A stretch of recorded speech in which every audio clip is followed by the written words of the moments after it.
स्वामी जी देखिए, जितने भी त्योहार आते हैं ये सब के सब अपनों की लंबी उम्र की दुआएं इन सब में मांगी जाती हैं कि जो अपने हैं, जो आसपास के हैं, जो साथ के हैं, सब पूरी दुनिया बल्कि खुश रहे। योग कैसे बहनों की इस कामना को पूरी करने में मदद करने वाला है ताकि लंबी उम्र का वरदान मिले, क्योंकि हाल ही में एक स्टडी आई जो ये बता रही कि महज 30 साल की उम्र में शरीर के सारे ऑर्गन्स बूढ़े होने लगते हैं और शुरुआत में बाहर से नहीं दिखाई देता, लेकिन अंदर ही अंदर सब बूढ़े हो रहे हैं और 40 के बाद बदलाव दिखने भी लगता है शरीर पर। तो भाई ये रक्षाबंधन की डोरी सिर्फ तो काम करेगी नहीं, काम तो वर्कआउट करेगा, योगाभ्यास करेगा। तो जब तक योगाभ्यास नहीं होगा, डोरी जो रक्षाबंधन वाली खूबसूरत सी डोरी है वो भी असर नहीं करेगी। तो सबसे पहले जो योग वाली डोरी है वो बननी जरूरी है। योग का रक्षा सूत्र से भाई बहनों का रक्षा सूत्र तो तक आज सब संकल्प करेंगे कि देखो, भावनाओं की डोरी भी यदि कमजोर पड़ जाती है ना तो इमोशनल डेफिशिएंसी हो जाती है। तो आजकल भाई बहनों में भी कहीं कहीं थोड़ी तकरार हो रही है, तो उनका भी प्यार अखंड रहे, प्रीति अखंड रहे और साथ में अखंड प्रचंड योगाभ्यास तो हमारा हर दिन चलता है। या आज भी हमने सूर्य नमस्कार के साथ और दंड बैठक के साथ उसकी शुरुआत कर दी है।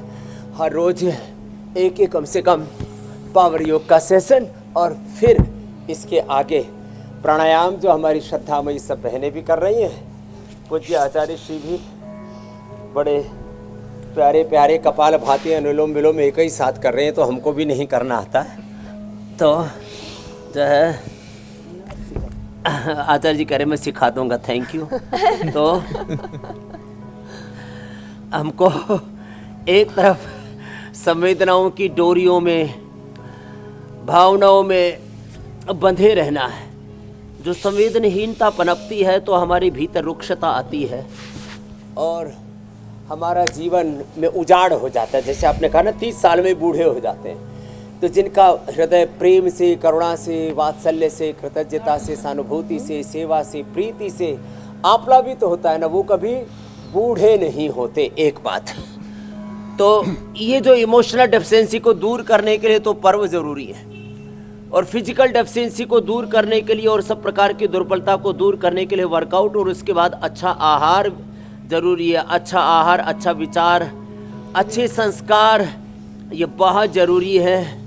और उसी के लिए ये हर दिन हमारा प्रयास रहता है, हर दिन उसके लिए पुरुषार्थ करते हैं। खाली बात ही नहीं करते, हम योगाभ्यास भी साथ साथ करते हैं और सबको ये बताते हैं कि भाई कम से कम आज व्रत ले लें। रक्षाबंधन के दिन अपने देह और अपने देश की रक्षा हेतु हमें हर दिन कम से कम आधा से 1 घंटा तो ऐसे योगाभ्यास करना है। और इससे तमाम बीमारियों से, तमाम रोगों से, विकारों से, बहुत प्रकार के भोग भव बंधनों से अपने आप को बचा पाएंगे। नहीं तो काम, क्रोध, लोभ, मोह, अहंकार, अविद्या, अस्मिता, राग, द्वेष, अभिनिवेश, मद, मत्सर, ये सारे विकार और प्रमाण, विपर्य, विकल्प, निद्रा, स्मृति, क्लिष्ट रूप, ये सारी वृत्तियां और अज्ञान, अविद्या जनित वृत्ति और प्रवृत्तियों से ये जीवन पूरा तबाह हो जाएगा। इसलिए हमें योग तो करना ही है। योग करेंगे तो रोगों से बचेंगे और फिर हम योग धर्म के साथ साथ अपने स्वधर्म का, राष्ट्र धर्म का, मानव धर्म का, युग धर्म का निर्वहन करने में भी सक्षम हो।